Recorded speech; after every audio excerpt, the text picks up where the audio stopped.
In this video, we'll focus only on the use of ne as a direct object pronoun. We won't cover here what a direct object is. In case you need a refresher, I'm adding a link to my playlist about direct object pronouns in the comment area below this video. Ne is used to substitute a direct object that indicates a specific or generic quantity. Ne has a partitive meaning. It means that it refers to a part of a quantity, but not the whole. For example, I eat 3 apples. I eat 3 of them. I drink some water. I drink some of it. Ne can be singular, plural, feminine, or masculine. There is only one form, one pronoun. How do we use ne? Ne follows the direct object pronouns rules. It is placed right before the verb. You can attach it to an infinitive. Note, we need to add the quantity after the verb. Let's look at some examples to see what I mean here. I eat 3 apples. In Italian, mangio 3 mele. Let's ask the question, what do you eat? To find out if we have a direct object. If the question makes sense, we have a direct object. Che cosa mangi? 3 mele. Ne mangio 3. I eat 3 of them. I eat some apples. In Italian, mangio alcune mele.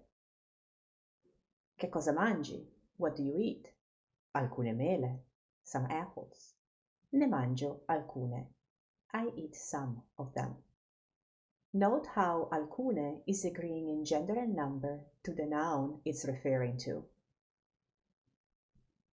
Io compro del caffè. I buy some coffee. Ne compro un po'. I buy some of it. Note that del becomes un po' when we add the quantity after the verb. Both del and un po' mean some. Ne and modal verbs. Let's see how to use ne in combination with verbs such as can, must, want, defined as modal verbs. Let's look at an example. We can invite many friends. In Italian, possiamo invitare molti amici. If the question, who can we invite, makes sense, then we have a direct object. Chi possiamo invitare? Molti amici.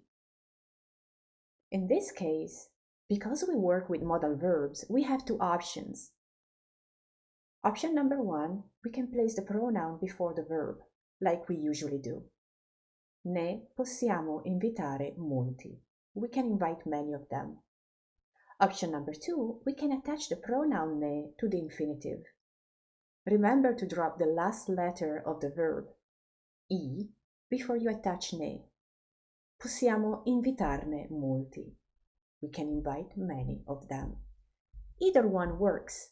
The meaning is the same. We use both equally.